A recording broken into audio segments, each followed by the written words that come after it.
জানেন কিছুদিন 2-4 বছর আগে ইমরান খান কিন্তু পাকিস্তানের প্রধানমন্ত্রী হয়েছিল এবং ইমরান খান তখন বলল যে সে পাকিস্তানকে সুইডেনের মতো করতে চায়।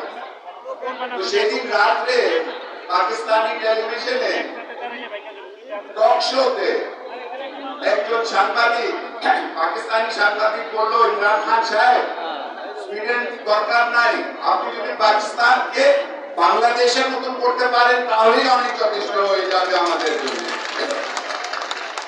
তো যে পাকিস্তানিরা বলেছিল যে বাংলাদেশ টিকতে পারে না, এখন তারাই বলে তারা এখন আশা করতেছে যে আমরা কোনদিন বাংলাদেশের মতন হতে পারি। কিন্তু দুঃখের কথাটা হলো যে আমাদের এখনো কিছু অল্প লোকজন আছে, গোষ্ঠী আছে যারা সেই পাকিস্তানটাকে ভুলতে পারে না। তারা এখনো ষড়যন্ত্র করতেছে এবং তারা চাচ্ছে যে তারা যেন আবার ক্ষমতায় চলে আসবে এবং আবার তারা যেন পাকিস্তানের সাথে তারা যোগদান করতে চায়।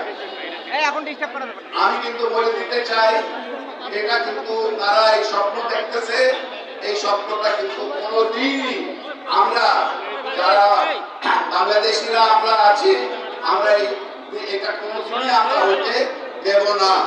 এবং আপনারা সবাই আমরা যেভাবে প্রধানমন্ত্রী যেভাবে দেশটাকে এগিয়ে নিয়ে যাচ্ছেন, ইনশাআল্লাহ আমরা সেভাবে এগিয়ে যাব।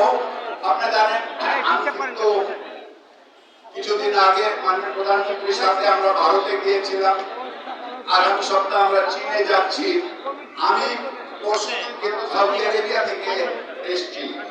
যেখানেই আমি